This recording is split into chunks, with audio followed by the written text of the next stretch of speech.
en este trabajo ha participado mucha gente, tiene una historia en sí, además de la historia que cuenta, ¿verdad? El archivo lo trajo Carlos Bouzas, de España, el archivo que conformó el coordinador de la CNT en el exterior durante los años de dictadura. A partir de 1980 comenzó a realizar este archivo, este fondo de solidaridad, este archivo de cartas. Lo trajo a la Biblioteca Nacional. En ese momento todavía vivía Universindo Rodríguez. Universindo Rodríguez, años trabajando con nosotros en la historia del movimiento sindical. Estaba muy entusiasmado en el análisis de esta correspondencia por todo lo que significaba de historia, historias de vida, historias de solidaridad. Y ese mismo entusiasmo que tenía Universindo y que nos transmitió a todos, los tomó Noela y Silvia, luego cuando este archivo de correspondencia fue al Museo de la Memoria. En todo ese periplo también tuvo un papel destacado Tomás de Matos, y siendo director de la Biblioteca Nacional, y Esther Pailós, nuestra compañera directora actual de la Biblioteca Nacional, que tuvo la responsabilidad de preservar ese archivo y con mucho dolor desprenderse, porque ella sabía lo que significa este archivo, ¿verdad? Estas historias. También quiero destacar la participación de la Dirección Nacional de Cultura. La Dirección Nacional de Cultura hizo posible la edición de este material, ¿verdad? Sergio Mautone como director y Alejandro Denes del equipo de dirección de la Dirección de Cultura, también los dos militantes sindicales, bancarios, con gran sensibilidad sobre estos temas, no dudaron en apoyar la edición de esta publicación. Cosa que también queremos destacar, porque son los dineros públicos, los dineros de todos nosotros, volcados a el desarrollo, el mantenimiento de la memoria de las luchas de nuestro pueblo y particularmente del movimiento sindical, ¿verdad? Y de la solidaridad del movimiento sindical. En historias del movimiento sindical hay muchas. Nosotros estamos contentos porque con esto se recupera una de todas estas historias. Durante todos estos años se ha trabajado mucho, particularmente desde la Comisión de Fundadores y es militante de la CNT, por rescatar esas historias, pero faltan muchas todavía. Y en el Museo de la Memoria nos hacen falta muchas historias del movimiento sindical por el papel protagónico que jugó el movimiento sindical, el conjunto de los trabajadores, en las luchas, no solamente la lucha del periodo de la dictadura, sino en la lucha de la construcción de la unidad popular. Entonces, nosotros, digo porque yo soy parte del Museo de la Memoria y planteo acá a los compañeros que necesitamos muchas más historias del movimiento sindical, necesitamos más presencia del movimiento sindical en el acervo, en lo que tenemos en el museo para ponerlo a disposición de la población. El Museo de la Memoria prácticamente es la única política de memoria que existe en el Uruguay. Y tiene, aunque está en Montevideo, en el acervo del museo, lo que contiene el acervo del museo, tiene carácter nacional.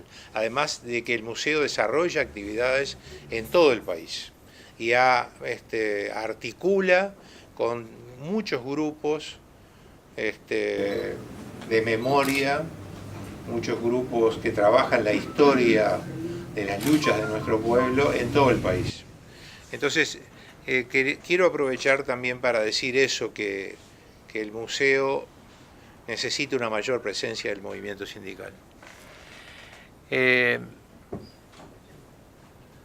Nosotros, como último, quiero destacar particularmente el trabajo que hicieron Noela Fernández y Silvia Maresca, que en cuanto vieron, ahora ellos van a relatar, pero en cuanto nosotros les dimos noticias que íbamos a tener este archivo allá en el museo, inmediatamente se entusiasmaron y en la medida que fueron leyendo las cartas más se entusiasmaron, y ustedes cuando lean este trabajo van a ver todo, no solamente desde el punto de vista intelectual, sino desde el punto de vista de los sentimientos y de la sensibilidad, todo lo que han puesto en todo lo que está escrito, rescatando historias de vida de gente sencilla, de gente de a pie, de gente que peleó mucho durante la dictadura, y en esas cartas transmite todas esas vivencias. Por último, lo que quiero decir que nosotros, bueno, aquí tenemos los recursos que obtenemos con esta publicación, para que ustedes sepan, los vamos a aplicar a un fondo para nuevas publicaciones sobre historias del movimiento sindical. Tenemos dos que ya las podemos anunciar en cartera, como para este año presentarlas. Una sobre todo lo que significó la movilización de la CNT por la reafiliación sindical. Jugó un papel muy importante en este país toda la campaña de reafiliación sindical cuando la dictadura, encabezada por Volentini, quiso generar sindicatos amarillos y fracasó y perdió esa batalla en todos los frentes, producto del trabajo de todos los sindicatos, uno de cuyos artífices de toda esa campaña está acá entre nosotros, que es Eduardo Platero. Una es esa de las historias que vamos a publicar, y la otra es un folleto ilustrativo, particularmente para las nuevas generaciones, que tiene que ver con la historia de la trenza.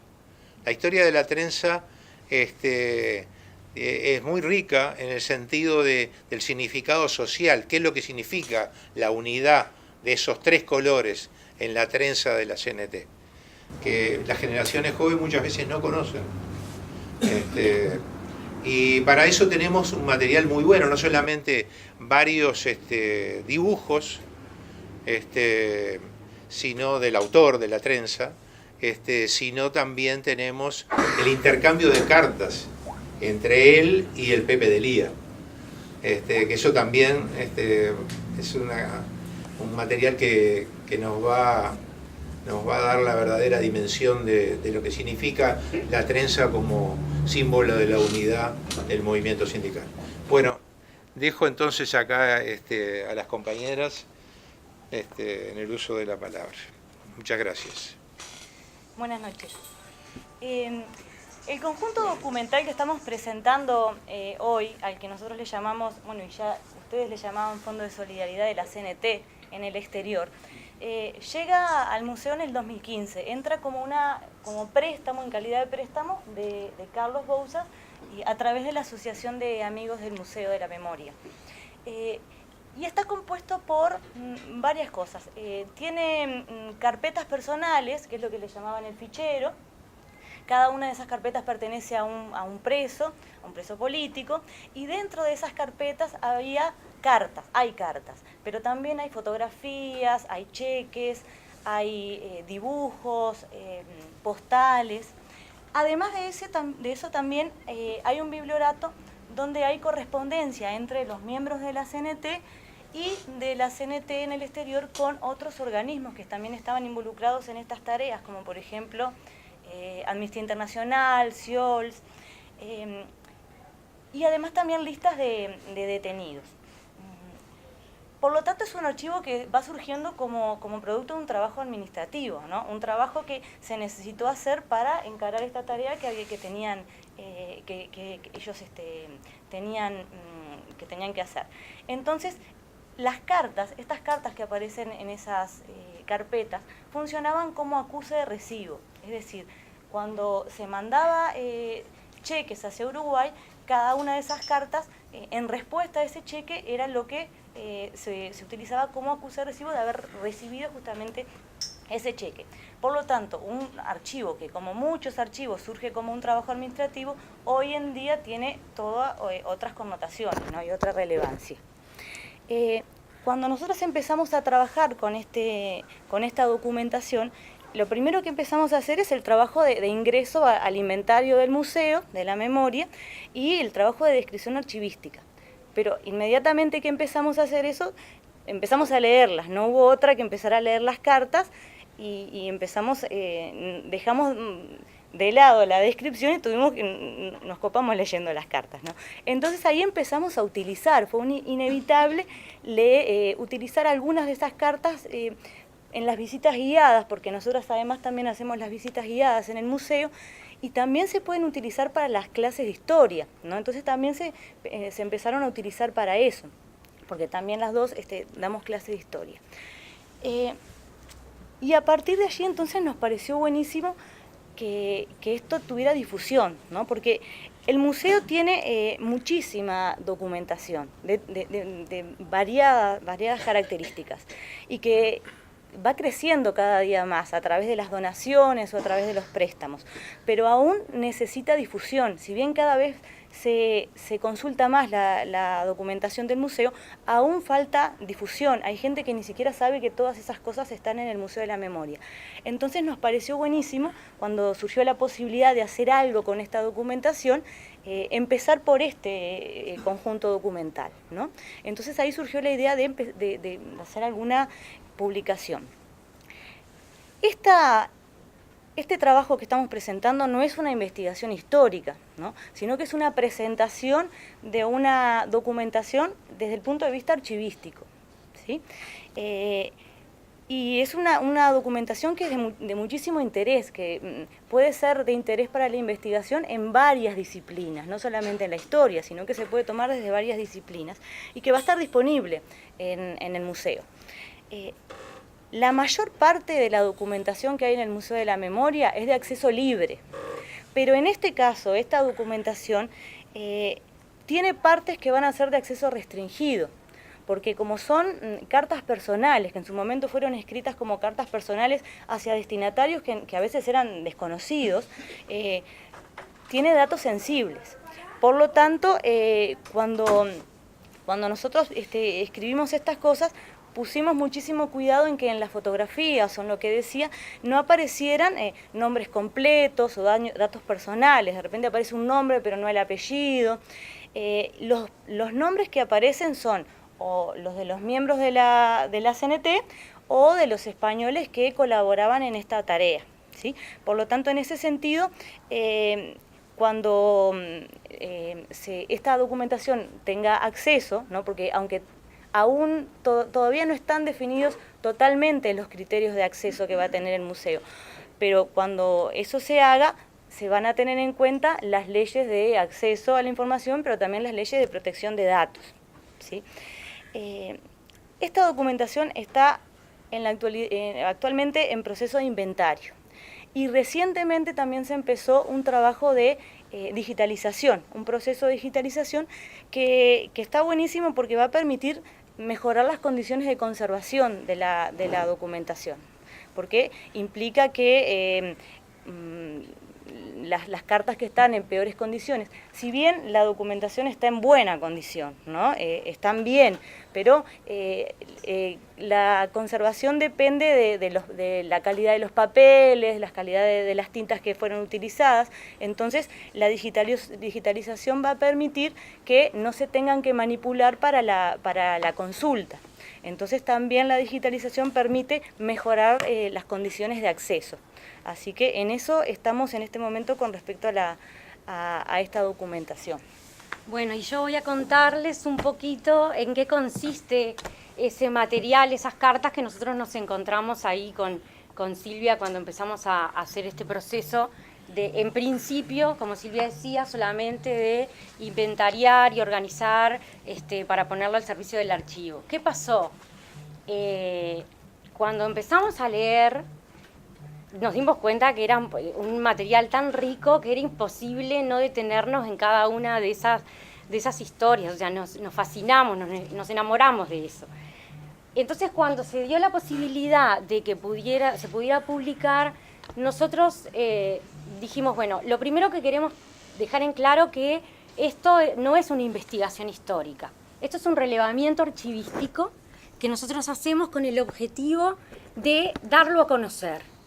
Darlo a conocer a partir de dos vertientes. Por un lado, que darle difusión a esta solidaridad que mantuvo la CNT en el exilio y que nosotros sentíamos cuando hacíamos las visitas guiadas que no era algo conocido. Porque cuando lo comentábamos, decían, mirá, no sabíamos. Entonces nos parecía que era importante que eso se empezara a saber.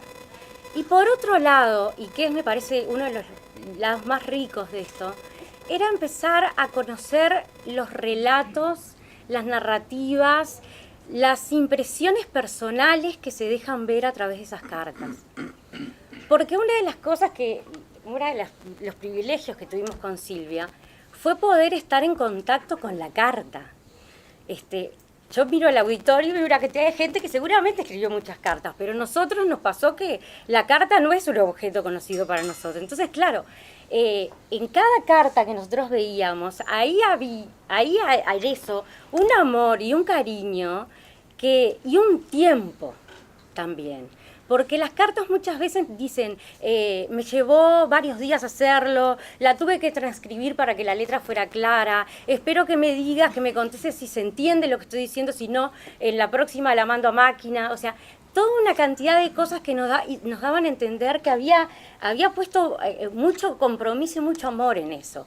Así como, por ejemplo, encontrarnos con cartas manchadas con mate, o sea, el objeto en sí mismo, carta, tenía todo un significado que a veces nosotros hoy en día no lo podemos ver. Pero también el tiempo de espera que implica la carta. La carta se manda y ahí empieza como todo el proceso de la ansiedad de decir cuándo llega la respuesta y si la respuesta llega. Que todo eso también está relatado de a poquito en estas cartas. Y bueno, nosotros con Silvia leyéndolo nos dimos cuenta que la mayoría de ellas tenían como 4 ejes que se repetían en casi todas. El primero de estos ejes era las cárceles, el segundo era la situación económica, el tercero era las percepciones políticas del periodo y el cuarto era los vínculos de solidaridad. Con respecto a las cárceles, es muy rico todo este entramado que se da, porque es las cárceles vistas desde los familiares. Entonces te cuenta cómo era la vida en la cárcel, pero cómo lo sentía el familiar que iba a ver a ese preso que estaba detenido.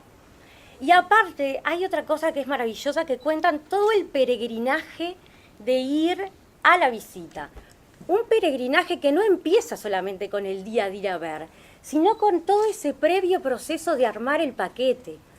Entonces ahí, esos relatos detallistas de qué se puede llevar, qué no, cuántos kilos entran, qué material para las artesanías pueden entrar y qué no. Es una riqueza impresionante. Pero también hay otras cosas que a nosotros con Silvia nos partían al medio, honestamente, que eran, por ejemplo, las cartas de las madres, cuando hablaban de cómo veían a sus hijos, y que eso a ellos no se los podían decir, pero que lo plasmaban, lo ponían, le daban voz cuando escribían esas cartas. Que yo, por ejemplo, tengo una que la recuerdo desde el primer día que la leí, cuando dice, esos jóvenes que parecen viejos. Una madre escribiendo eso, o sea, la carga que había, pero la posibilidad de poder decirlo, que eso servía la carta, o sea, poder hablar con alguien de eso. Por otro lado, tenemos las cartas que también en estos relatos se encuentra el eje de la situación económica del país. Y esto, para nosotros como profesoras de historia, es maravilloso. ¿Por qué? Porque te habla de la economía del Uruguay con un lenguaje simple y llano. O sea, vos leés y sentís cómo la persona va al almacén a comprar y los problemas que tiene.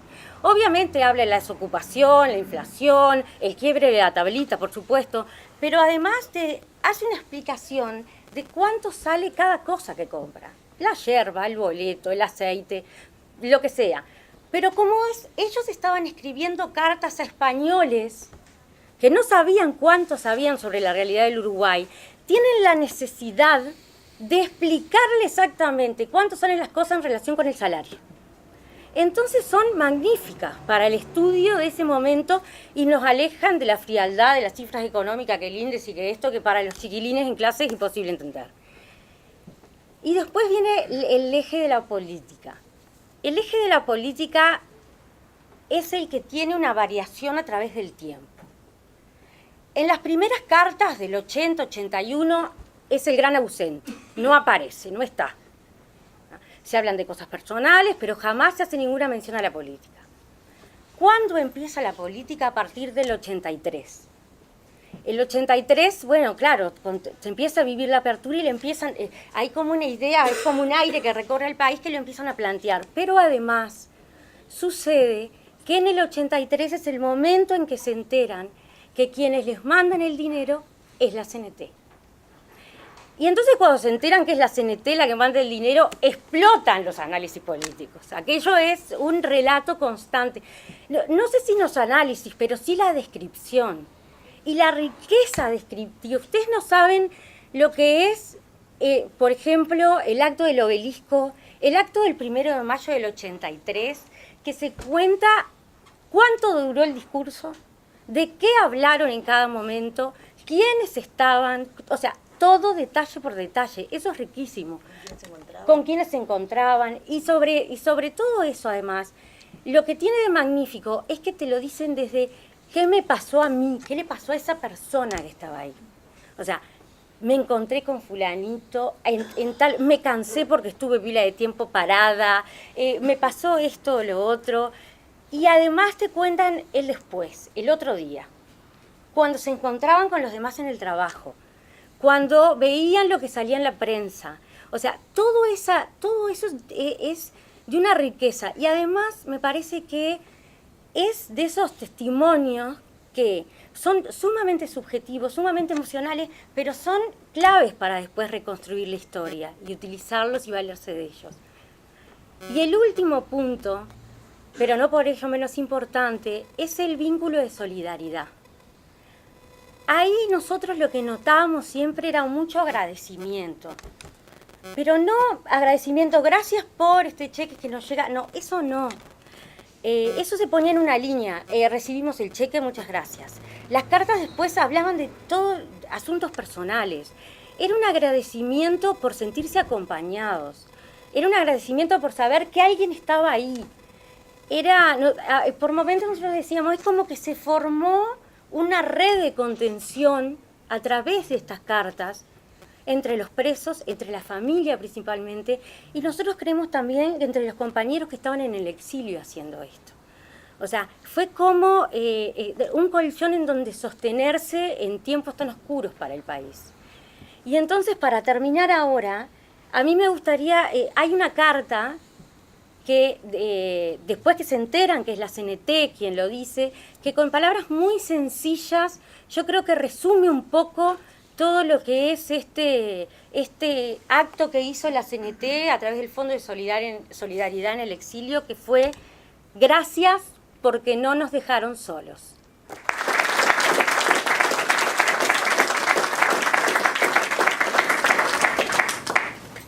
Bueno, está bravo, ¿no?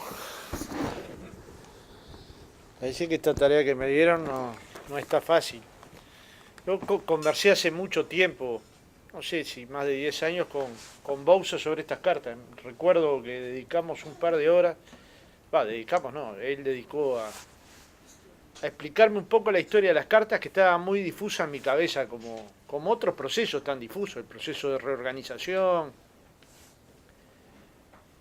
Y me pareció una cosa fantástica. En el momento que me lo contaba me pareció una cosa fantástica. Y varias veces se lo he contado antes que se editara el libro a mi esposa. Y me parecía fantástico que alguien en situación de exiliado, con lo que eso implica, tuviera el tiempo suficiente y la voluntad para organizar actos, pequeñas colectas, poner dinero de su bolsillo, para que nuestros compañeros que estaban acá detenidos, sus familias pudieran obtener lo mismo, lo mínimo. Y sé por muchos amigos que eran quienes recibían, veteranos muchos de ellos, lo que la compañera dijo, que no era solo dinero. Sé profundamente que no era solo dinero, que era el sentirse acompañado y la emoción de que la CNT estaba viva, aún sin saber que era la CNT, que había un grupo de luchadores sociales en algún lugar que se preocupaba por nuestros compañeros, que vibraban por ellos.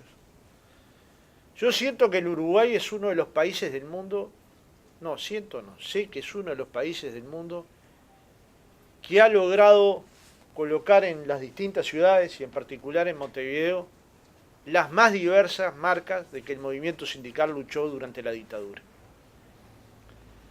Yo me acuerdo cuando cayó la generación de Cuesta Duarte en aquel momento, después de fundadores, a plantearnos la Plaza Huelga General. Estábamos no es que estábamos en la llaga, estaba el Pepe de Lía, un escritorio, el Rolo y yo, y Gabriel. Estábamos mal, financieramente, la lona, y nos planteaban una plaza, y para mí es como si nos plantearan hacer una pirámide, ¿no? Entonces me acuerdo que dije, mirá, dinero no hay acá, yo qué sé, posibilidades económicas no hay.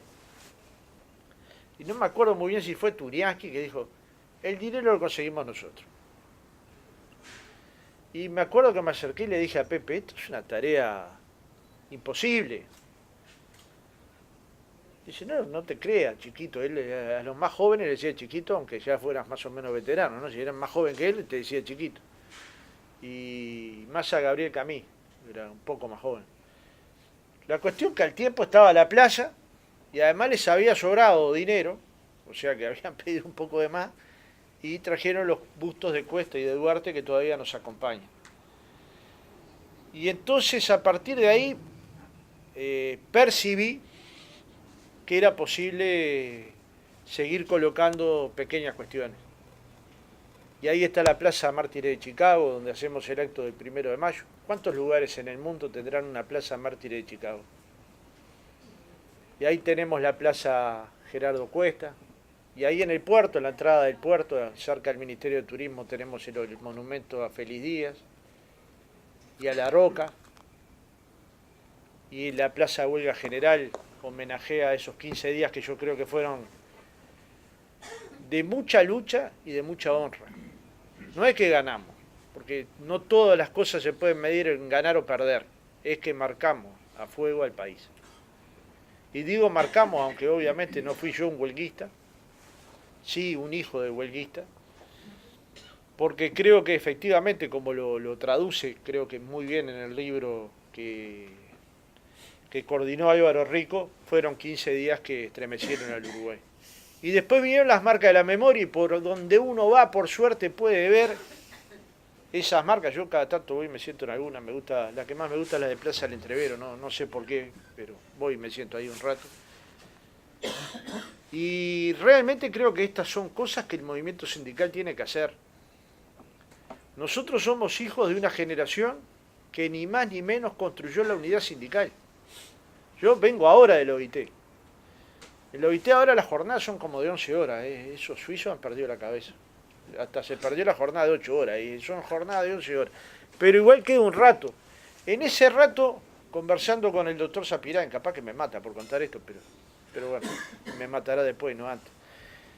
Me decía que él invitaba al gallego, Bouzas, a sus clases de la facultad, y invitaba al gordo Platero, porque le daban a esa clase una vibración desde la historia vivida de una potencia que no la podía transmitir de otra manera. Claro, yo estoy transmitiendo algo que no estoy autorizado para transmitir. Y ahí empezamos a colectivizar historias que teníamos uno y otro y otro y otro, y pensamos, claro, el movimiento sindical puede mantener la unidad porque somos hijos de una cultura de la unidad. Fíjense que fueron 7 años de la CNT antes del golpe de Estado. 7 años. Yo hace 21 años que estoy en el Secretariado Ejecutivo. Pensemos esa estructura. 7 años. Entonces, claro, que cómo no sentirse orgulloso si uno, esto lo puede saber Gabriel o la Pato. Ahora todavía vamos a comisiones obreras o OGT, yo los encontré. Son dirigentes jóvenes me refiero a mi edad, un poco menos. pero no mucho menos. Y dice, che, ¿cómo está el gallego Bouza? Y me preguntan por otros gallegos, galleguayos, yo qué sé. Y lo que recuerdan, y lo recuerdan profundamente, es cómo esos compañeros defendían la unidad allá, acá o donde estuvieran. La unidad sindical allí donde les tocaba actuar. No hace mucho tiempo, en esas cosas que te pasan, aparece Ignacio Huguet. Estaba por acá dando vueltas, apareció con un cuadro que tenía un afiche, que precisamente uno parecido vi acá dentro del libro, que habían hecho un espectáculo artístico, en el que habían cantado Joan Manuel Serrat. Está colgado ahí en la entrada de mi despacho. Lo que pasa es que la planta creció de más, y no sé si cambiar el cuadro o sacar la planta, pero una decisión de esas voy a tener que tomar.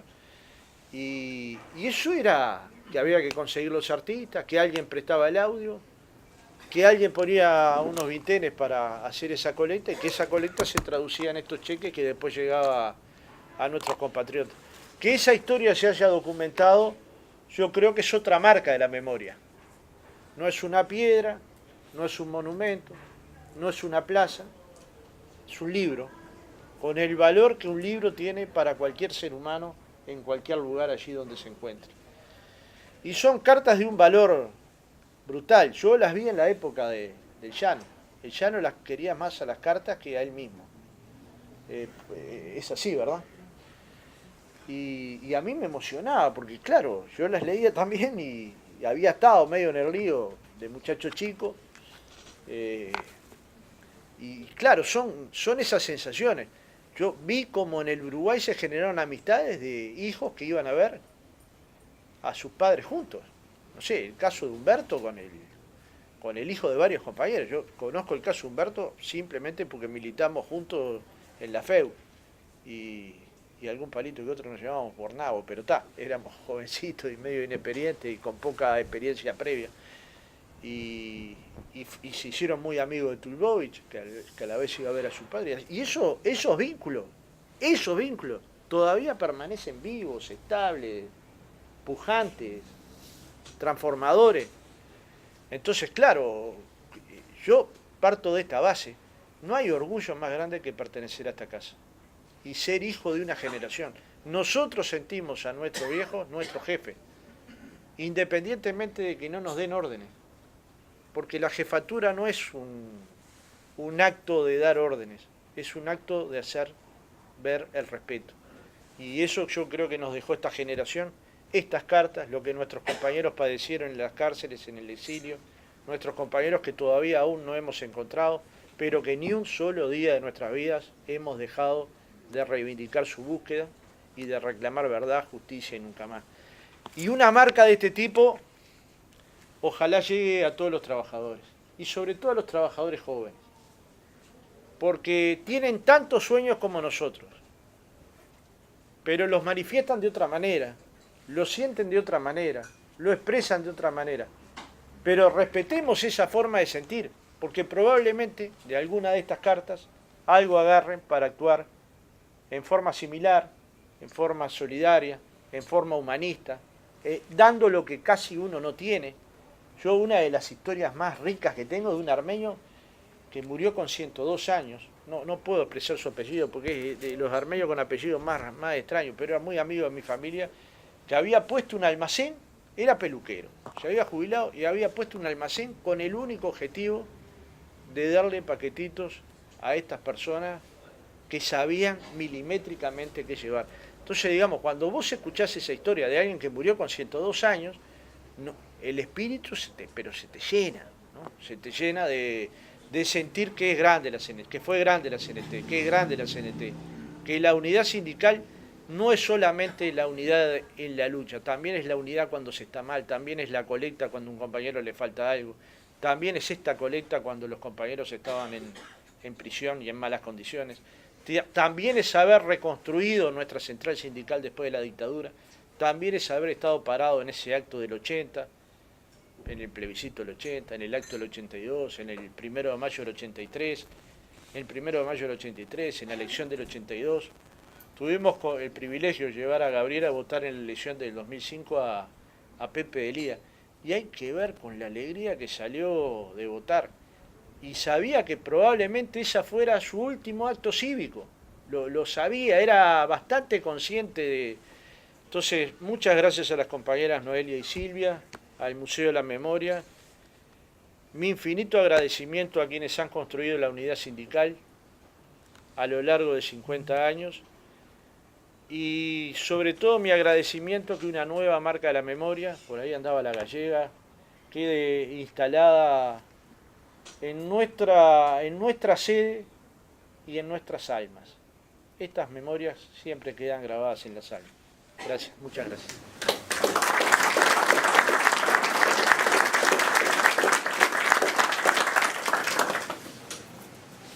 Después de lo que dijeron los compañeros, bravo. Pero me estaba acordando que en una oportunidad que hubo una reunión del coordinador, el Tito Amaro, que era el Tito Amaro, el que está ahora en el Banco de Previsión Social, era el encargado de trabajar en América Latina, él vivía en Colombia. Me dijo, ¿cómo habla él? Carlos, hay que mandarle plata a la madre del negro Jacubone, porque el negro está en cana y la madre es ciega y es el único sostén que tiene el negro. Bueno, dame el nombre de la señora y el domicilio, porque para mandar un cheque había que poner el nombre de la persona y mandar a la casa esa. Ah, no sé, es la madre del negro Jacubone, en el cerro la conoce todo el mundo.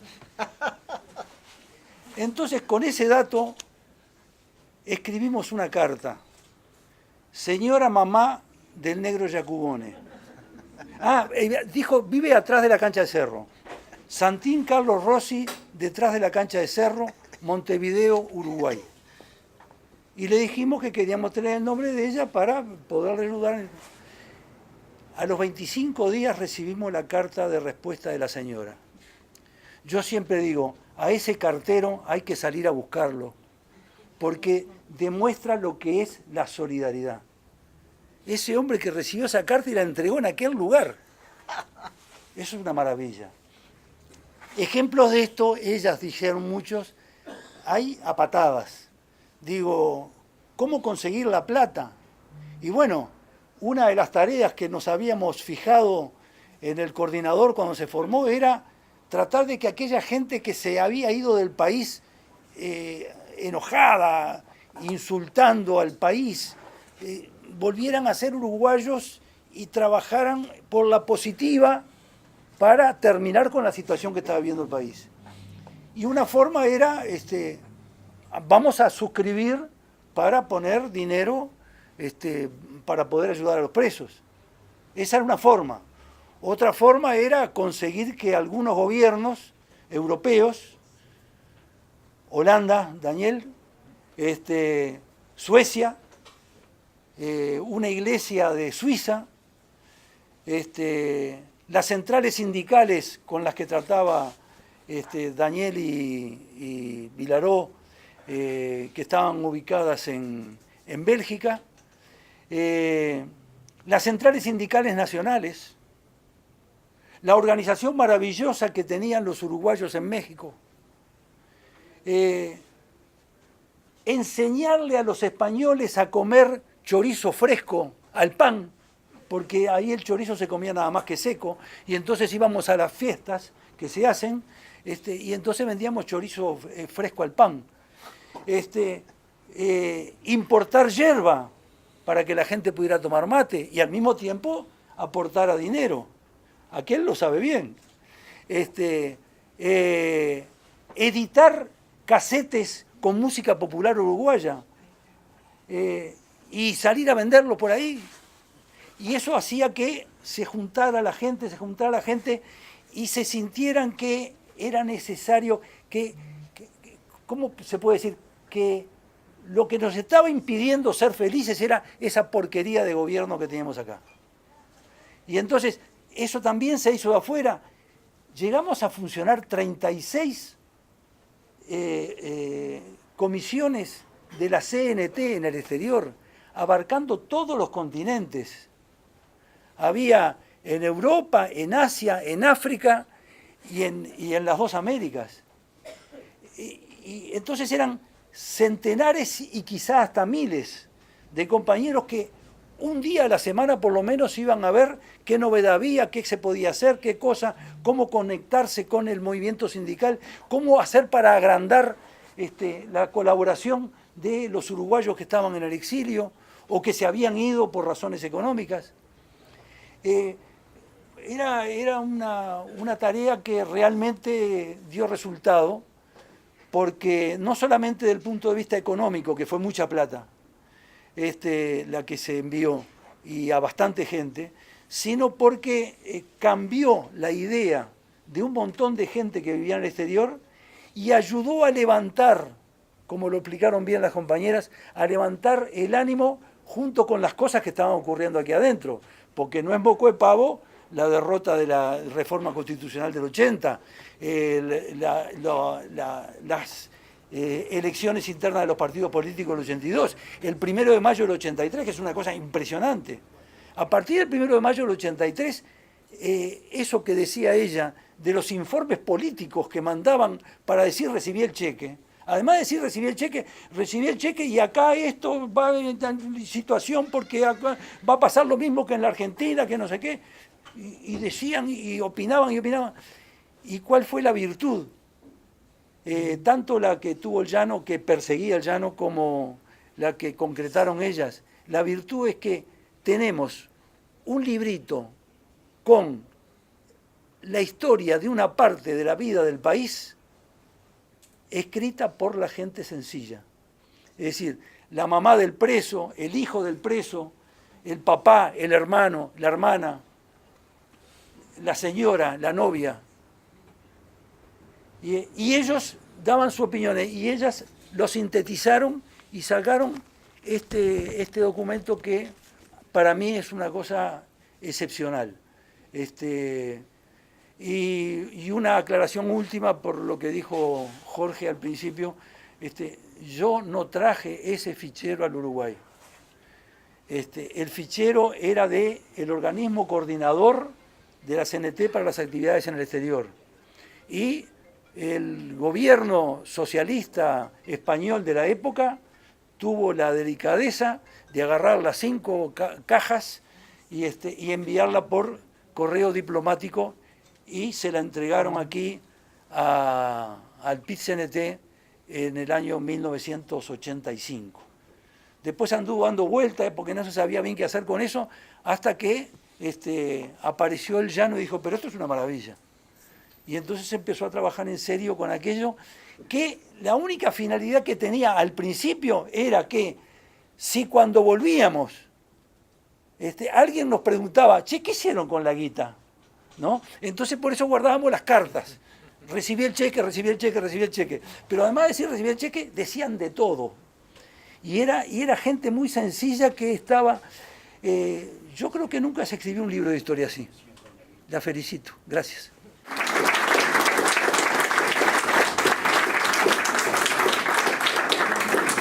Salud.